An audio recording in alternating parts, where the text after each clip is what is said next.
Welcome viewers to the second lecture for the online series of lectures for the course of General Relativity. In today's lecture, we'll start preparing differential geometric backgrounds for the course of General Relativity. To this end, we'll start the lecture with the concept of differentiable manifolds. In order to do that, we first need the notion of locally Euclidean space of dimension n. So we start with locally Euclidean space of dimension n.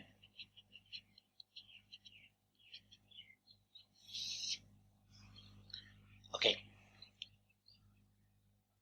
A topological space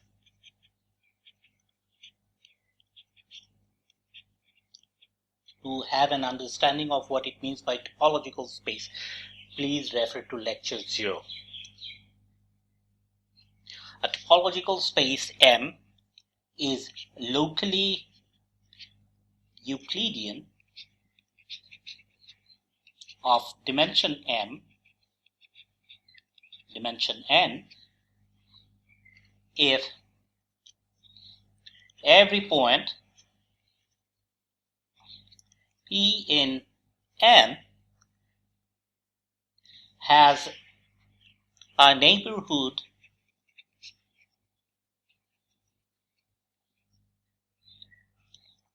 U such that there is a homeomorphism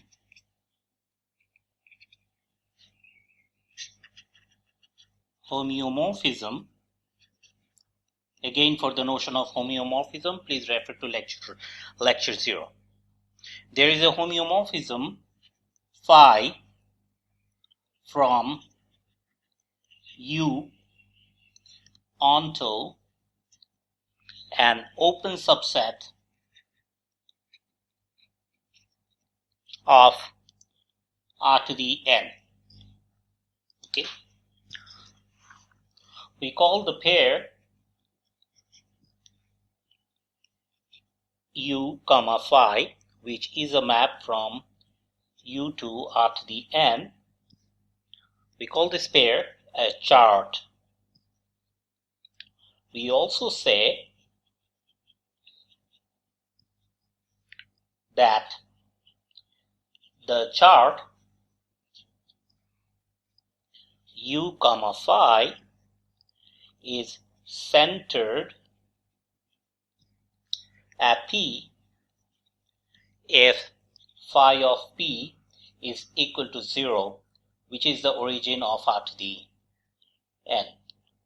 Okay. So this is the definition of locally Euclidean space of dimension n. Now we move to the definition of a topological manifold. A topological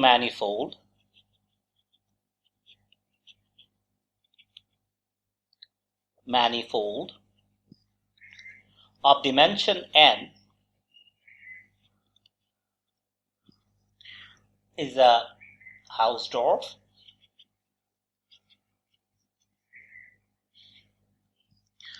second countable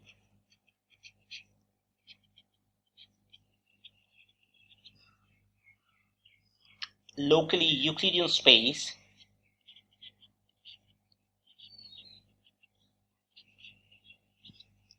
of dimension n.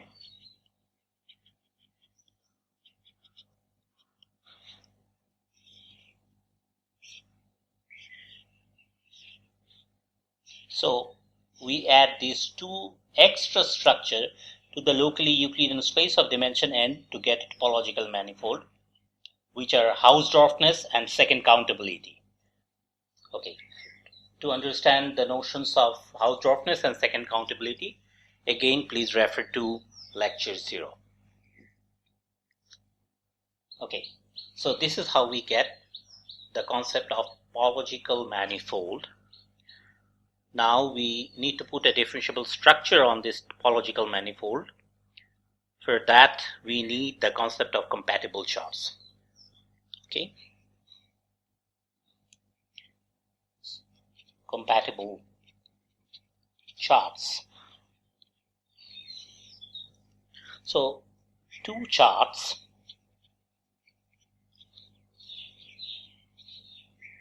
U, phi, where phi is a homeomorphism from U to R to the N, and another chart V, psi, where psi is a homeomorphism from V to R to the N of a topological manifold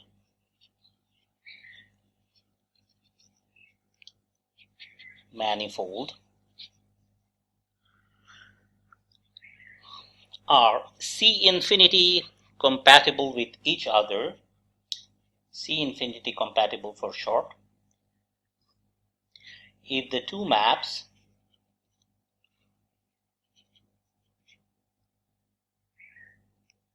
given by phi composed with psi inverse, which is a map from psi U intersected with V to phi U intersected with V, this map, and another map is psi composed with phi inverse, which is a map from phi of U intersected with V to psi of U intersected with V, are smooth. Okay, let me erase this part. So let me draw a picture for this compatibility of charts. So let us have a manifold here. Okay. And let's assume that there are two overlapping open sets. Okay.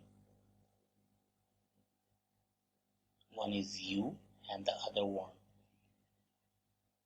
is V, two overlapping open sets. Okay. So it's better if we put a dotted boundary here to the open set. Okay. So we take two open sets U and V in the given manifold M, in the given topological manifold M, and U and V come from the two charts. Okay, and this overlapping region is U intersected with V. Okay, so there is a homeomorphism phi from U to R to the N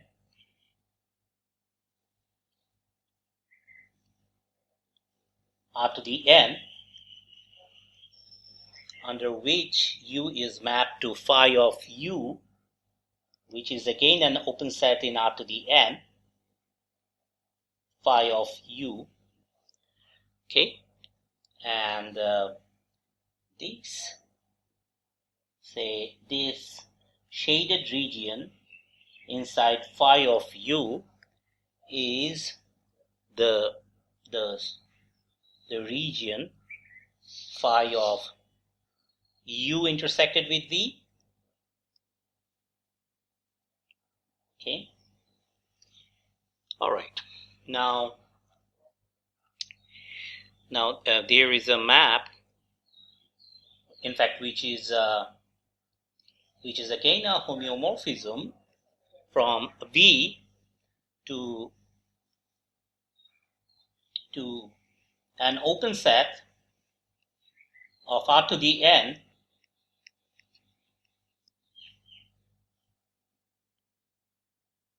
which we denote by psi of V, inside which is a shaded region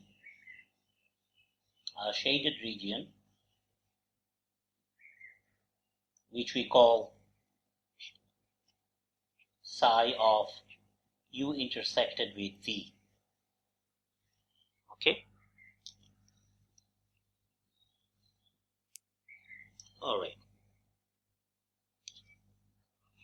So obviously the map psi composed with phi inverse is this map from phi of u intersected with v to psi of u intersected with v. Okay. And similarly, you can also,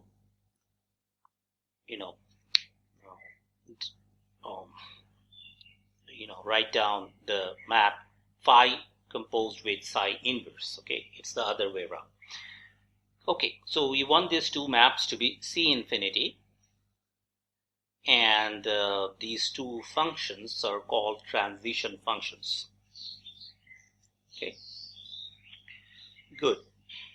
And only then we say that these two charts, this pair and this pair, they are C infinity compatible with each other. Now we move to our next definition.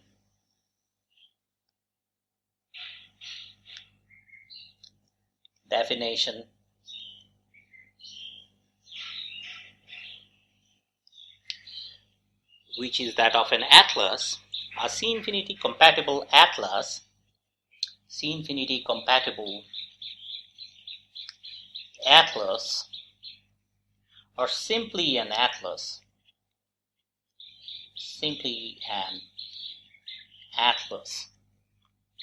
of a locally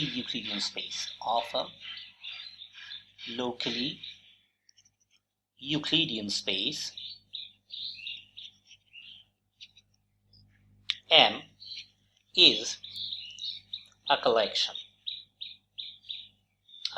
of charts, a collection like this of charts, U alpha, E alpha, a collection of course, C infinity compatible charts, not just charts, C infinity compatible charts, pairwise C infinity compatible charts that cover M. Okay, so in this condition, in this situation, you write it as M equal to the union of all the U alphas. Okay, where alpha runs over the given index family. Okay, so this is the definition of an atlas of a locally Euclidean space. Now we come to our main definition called smooth or differentiable manifold. Smooth or differentiable manifolds.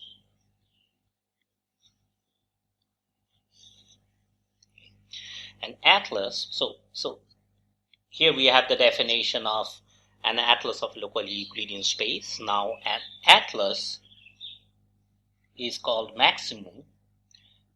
An atlas is maximal if it is not contained in a larger atlas. Okay. In other words, this maximal atlas is the largest possible atlas. A smooth manifold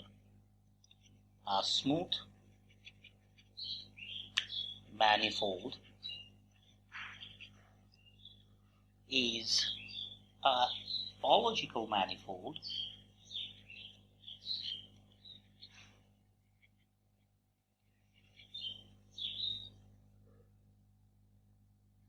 with a maximal atlas.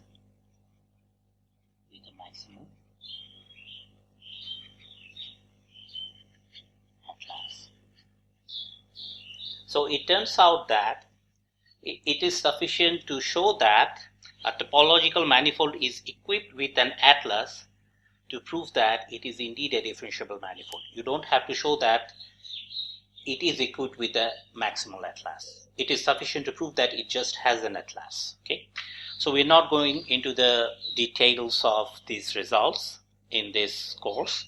So the details of these results can be found in the course of differentiable geometry that we studied last semester in BRAC University. Okay, so now we have the definition of differentiable manifold of dimension n. Okay, now we'll study some examples of smooth manifolds. Okay, we'll start with the example of circle. Okay, let me erase everything. Move directly to the example of the manifold of circle. Examples of a smooth manifold.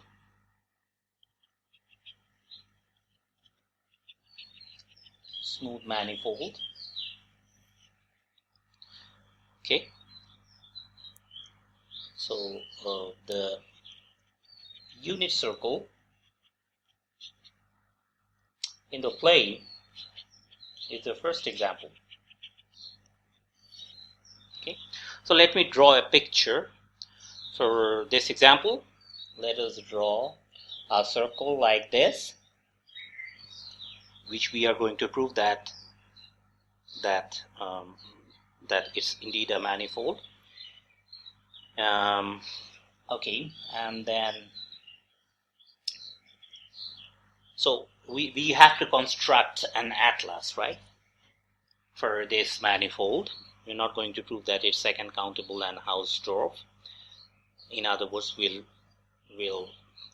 skip the topological details of the proof. Just need to construct an atlas for this structure, differentiable structure. So we are going to divide the circle into 4 open sets. One is U1 in the upper semicircle, the upper open semicircle without the endpoints, like this. Okay, and then we have U2, the lower semicircle without the endpoints, and the right semicircle, which is U3, and the left semicircle, which is U4. Okay, good. So the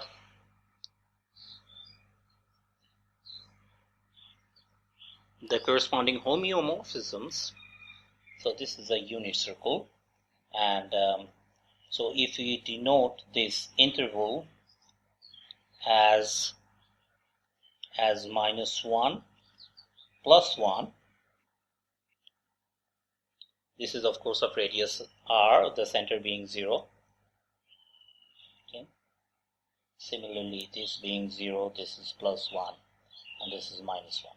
Okay. Okay, so we can cover S1 by 4 open sets.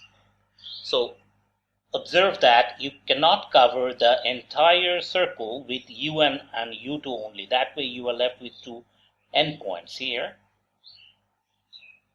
These 2 points are excluded. But when you take these 2 open sets as well, U3 and U4, you include those 2 points as well. So, in other words, S1 can be written down as the union of U1, U2, the union, not intersection. Union of U1 with U2, with U3, and with U4. Okay, good. Now we need to define the homeomorphisms that we claim to be ordinary projections from this semicircle onto the interval -1 to 1. Okay, so we define phi I xy, where x, y is a point on the corresponding semicircles. So x comma y is projected to the point x on the interval -1, 1, here I is equal to 1, 2, and of course this is from ui to -1, 1. I is 1 and 2. Okay.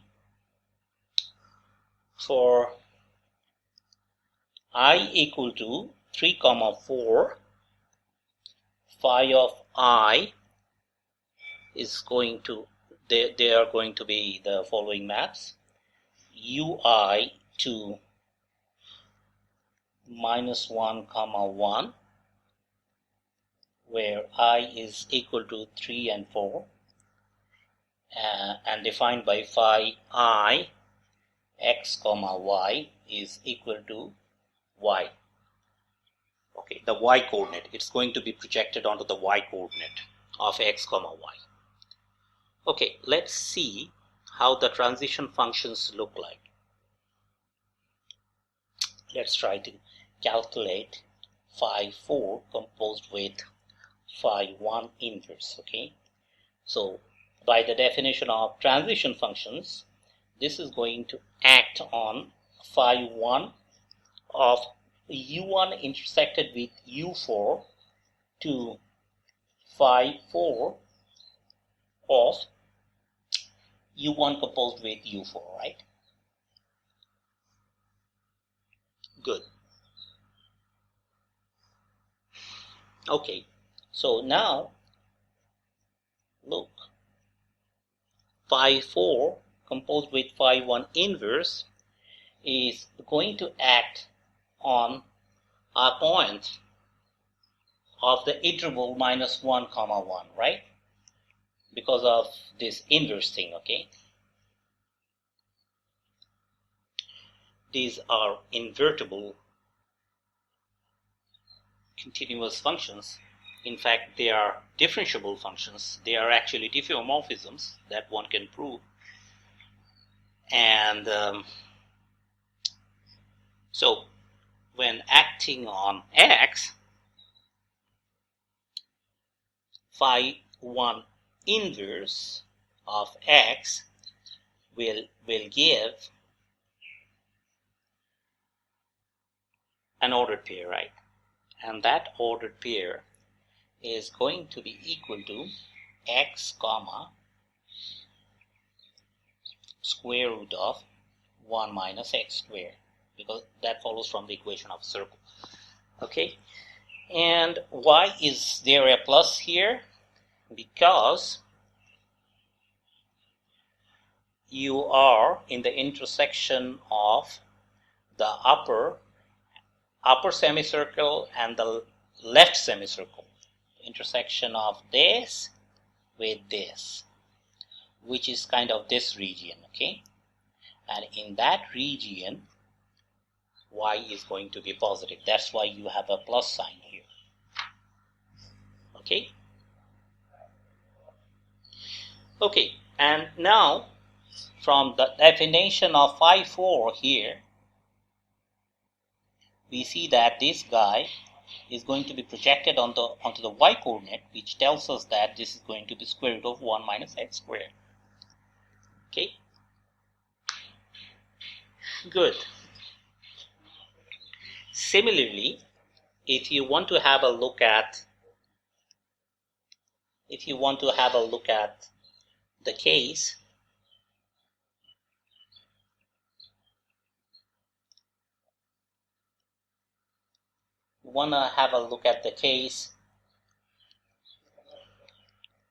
phi 3 composed with phi 1 inverse, then you see that this transition map is defined from phi 1 of u1 intersected with u3 to phi 3 of u1 intersected with u3. Okay, and this is defined by phi 3 composed with phi 1 inverse x is equal to phi 3 of x comma, so it happens the same way that phi 1 inverse is going to be x comma square root of 1 minus x squared. Okay, and you see that from the definition of phi 3, from here we see that it's going to be simply square root of 1 minus x squared, square root of 1 minus x squared again. And this is again C infinity, like before. This C infinity. Why? Because if you want to differentiate this guy with respect to x, you see that you end up with minus 2x over square root of 1 minus x squared. Well, we are good since x is never equal to plus minus 1 on u1 intersected with u3. Okay, so where is this region? u1 intersected with u3 is this region, right? And here